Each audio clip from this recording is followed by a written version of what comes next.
আসসালামু আলাইকুম রহমতুল্লাহ বারাকা class 4 page নাম 57 অনুশীলনী 3.4 খালি ঘর পূরণ করি দেওয়া আছে এখানে এই শীর্ষে দেখি তাহলে এখানে দেওয়া আছে রেজাল্ট 2 এখানে দেওয়া আছে 69 তাহলে আমরা এর অনুসারে ভাজ্য তাহলে আমরা বুঝতে পারি যে এখানে যেহেতু 8 দেওয়া আছে তা আমরা ধরতে পারি কি যে এখানে থাকবে 4 4 দুগুণে 8 3 দুগুণে 6 ও ছড়িয়েছে যেহেতু রেজাল্ট এক দেওয়া আছে ধরতেই পারি যে আমাদের এখানে 4 হবে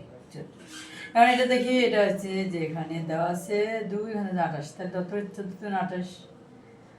ভাগের সময় পিছনের সংখ্যাটাই আগে লেখা হবে তো পিছনের সংখ্যাটা করলে আমরা সামনেরটা অবশ্যই পেয়ে যাবে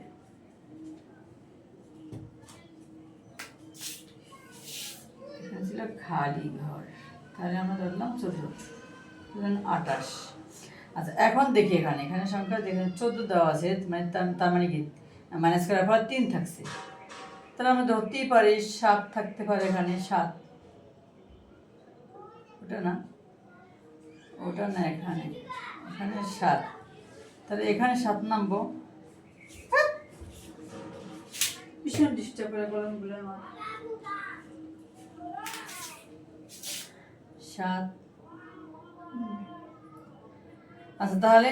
14 7 মধ্যে 14 মধ্যে 17 মধ্যে একবার গেল যেহেতু 7 থেকে 4 মাইনাস করে 3 থাকলো তাহলে 1